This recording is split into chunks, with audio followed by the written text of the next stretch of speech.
šajā sesijā divi lielākie notikumi bija tad, kad mūsu ārlietu komisija tika aicināta gan uz Turciju un uz Ķīnu. Abos gadījumos mūs aicināja ārlietu komisijas vadītāji tajās valstīs.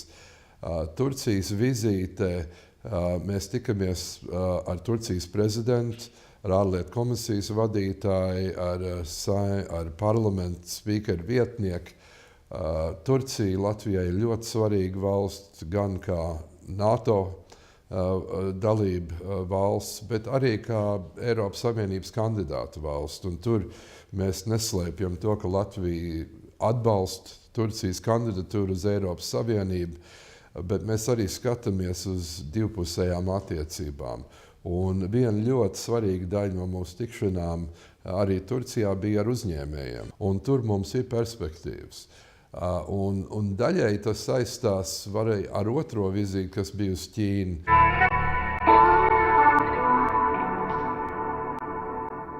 Kā daudz zina, mums Latvijas dalība NATO un Afganistānā iesaist šo ziemeļu tranzītu koridoru, kur mēs vedam preces no Rīgas ostu uz Afganistānu. Arvien vairāk sāk runāt par jauno zīdu ceļu no Ķīnas uz Turciju, un ja šie divi ceļi apvienojās, tad Latvijai ir milzīgs potenciāls savienot tirdzniecības ceļus gan ar Ķīnu, gan ar Turciju. Un abās vietās, gan Turcijā, gan Ķīnā, mēs par šo potenciālu runājam. Ļoti daudz Ķīnas delegācijas pēdējā laikā ir braukuši uz Latviju, ņemot vērā Ķīnas paplašināto lomu pasaulē, ekonomikā un arī politikā. Ir ļoti svarīgi Latvijai saprast, kādas tās attiecības varētu būt, kādu labumu Latvijai varētu nākt no tā, kādas ir Ķīnas intereses Latvijā un mūsu reģionā. Un līdz ar to, manuprāt, šīs divas vizītes uz Turciju un Ķīnu bija ļoti svarīgas mūsu komisijai. Jo abas ir tāds ieguldījums mūsu nākotnes attiecībās ar šīm valstīm.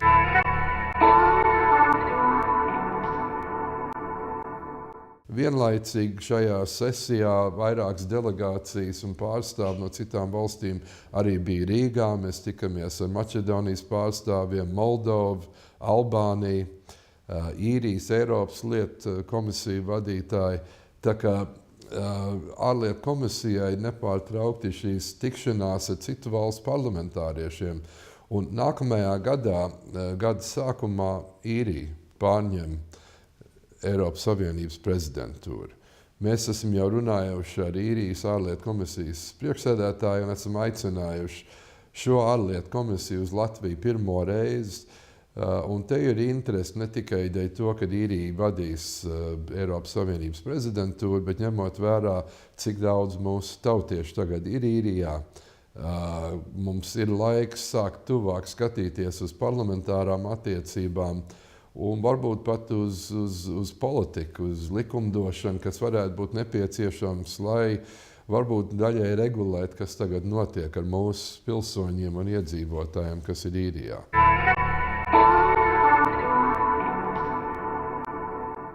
Mēs šajā sesijā ārlietu komisija apstiprināja 10 starptautiskus līgumus.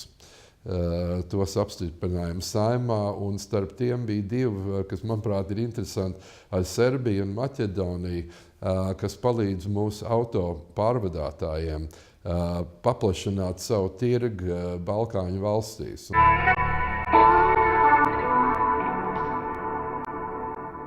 Starptautiska struktūra, kur mēs piedalāmies, ir NB8, Ziemeļu Baltijas valsts grupējums.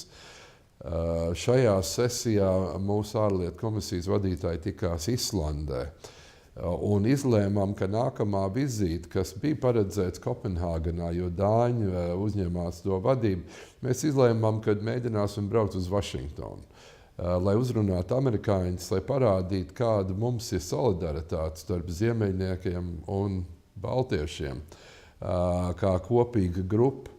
Un varbūt runāt par nākotnes attiecībām. Es domāju, ka arī mūsu komisijai jāskatās uz Ameriku nākošu gadu, jo ar janvāru būs jauns kongress, prezidents Barack Obama sāk 2. termiņu, jauns ārlietu ministrs.